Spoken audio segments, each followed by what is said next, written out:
Hashtag you don't have to be Jewish.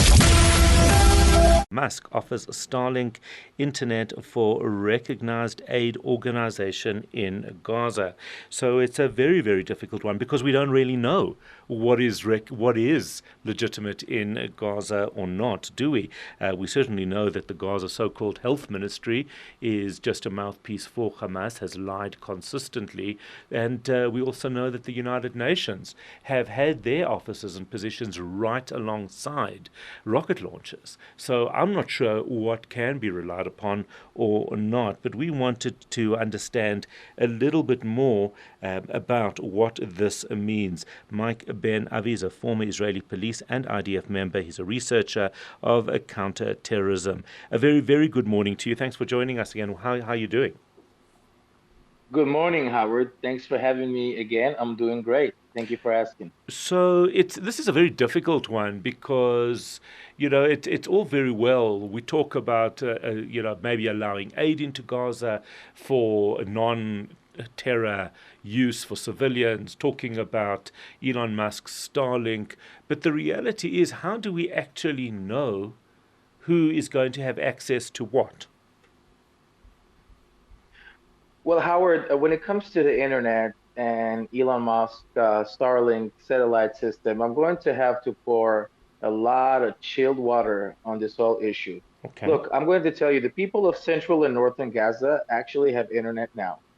What the Egyptians do, which, normally for your listeners to understand, Israel provides all the infrastructure when it comes to communication, when it comes to petroleum, when it comes to electricity, and of course, when it comes to water to Gaza. Mm-hmm. So, as part of this war, Israel, rightfully so, decided not to provide internet to Gaza. I mean, they have local companies there. And the only thing that the internet does in the Gaza Strip when they do use it is to incite against Israel and against Israelis. Now, why am I saying cold water? I think that the Palestinians, and it's throughout the history, I mean, they always play the victims of the world. They always want the aid. They always want to feel the sympathy from the world, forgetting the massacre that the Israeli people experienced just a little under a month ago. And to say that they need the Starlink system over Gaza, it's nothing but a gimmick, unfortunately. They saw it happening in Ukraine, and in Ukraine, they really needed that. In Ukraine, they really needed that. And Elon Musk, he responded to people just like you mentioned earlier, that we will help the UN and official aid organizations in the world. Now, here's the thing with this system. To connect to the Starlink internet, you need equipment. I mean, you need solar panels, you need antennas. It's not like that the push of a button. It doesn't like Elon Musk sits somewhere, pushes a button, and all the residents of Gaza will have internet. And it's probably going to be a gesture where he provides a handful of kits to some hospitals or humanitarian aid organizations, and that would be it. But the only danger is that Hamas, and of course Hamas controls the Gaza Strip, even though the IDF is there now and they're hiding, but they still control everything that comes in and out. And the only use I see them using is using the solar panels for some sort of electricity, because they're really needed down in the tunnels. But I think that the Starlink itself, I would worry about the fuel, the petrol going in there way before I'd worry about some gesture by Elon Musk and his Starlink company, because again, whether they have internet or not, it's not going to affect the nature of the battle. If anything, it's just going to incite for violence against more Jews in Israel and around the world, as we've seen. And somehow these so-called videos, we don't even know what we're seeing really, and photos are coming out anyway. So how are they getting out if there isn't a way in which to do that? Are you talking about the Hamas terrorists? Yes. We're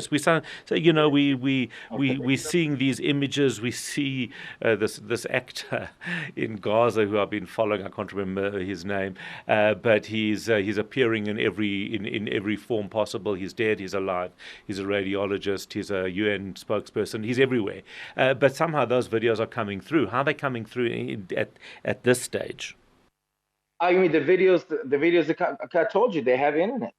So, so, Hamas so, so has internet in central Gaza and in the south because the Egyptians just recently, Egypt installed and reinforced cell towers in order to give. I mean, that's a small area.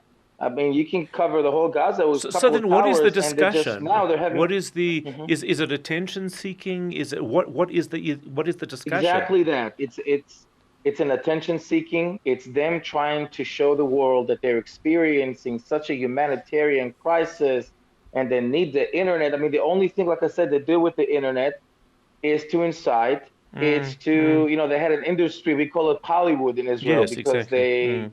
they sometimes they put like empty body bags and they try to make it seem so the world will stop Israel from defending its citizens from attacks such as what we experienced from the second Holocaust.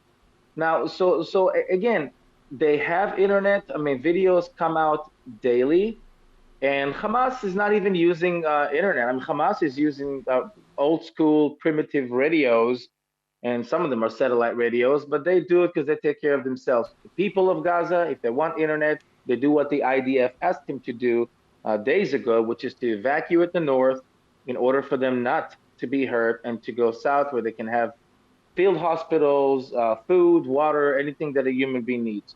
Well, We yeah. lived very well 30 some years ago without internet, and they Well, can do it that's in the Gaza right interesting now. thing. And from what I'm understanding, none of the IDF troops have been allowed their cell phones. So obviously, this communication, the tracking, the ways to monitor movement is being very, very carefully managed by Israel and the IDF as well. It's obviously a very important part of this operation. Correct. And in this specific war, it's more so because they even talk about it in the Israeli media that we don't hear anything from the front line really. We don't know what's going on. And note, this is 20 kilometers or less from where I'm talking to you right now. And it's everything is circled. So besides explosions that we hear day and night on the horizon, like we don't know exactly what's going on. And I think it's a good idea because in the past Israel couldn't win these wars and they couldn't really eliminate Hamas. It was all because of that. Like the media, social media, the world is trying to stop Israel.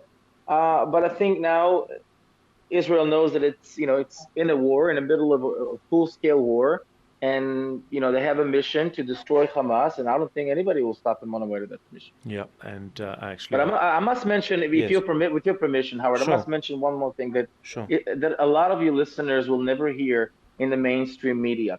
The death toll that the Palestinians are claiming Mm-hmm. are over 10,000 people by now, I think. And Mm-hmm. of course, we don't. I feel terribly sorry with anyone who's innocent losing their life, but it's the nature of war. That's what happens, unfortunately, when war happens. But people need to understand the real numbers. The Hamas terrorists who are fighting the IDF right now from Gaza, and that's from the source that I have, they're fighting them in civilian clothing. And when they get killed by the IDF, people come there or they get bombed, they take away their weapons, and they count them as innocent civilians. Hmm. Look how these people fight, quote unquote. Look how these people operate. They dress as civilians. Once they try to kill IDF soldiers inside of the Gaza Strip, and when they lose their lives, people make sure to take all weapons away from them, and now they count as civilians being bombed. So it's a very, very tough war, very challenging urban fighting tough war, and the psychological warfare has a main role. So you take away their internet, you take away the communication, not to punish them. You also, Mm-hmm. like you mentioned, you take it away from IDF troops is to get the job done uninterrupted and to focus on the mission and to avoid a lot of fake news that's been coming from the Gaza Strip. That's a very, very important point to make. Thank you for that, and thank you for taking the time to speak to us as you do, bringing us a perspective that, as you say, we don't see here and we aren't getting from mainstream media. Mike Ben Avi, who is a former Israeli police and IDF member, a researcher of counterterrorism.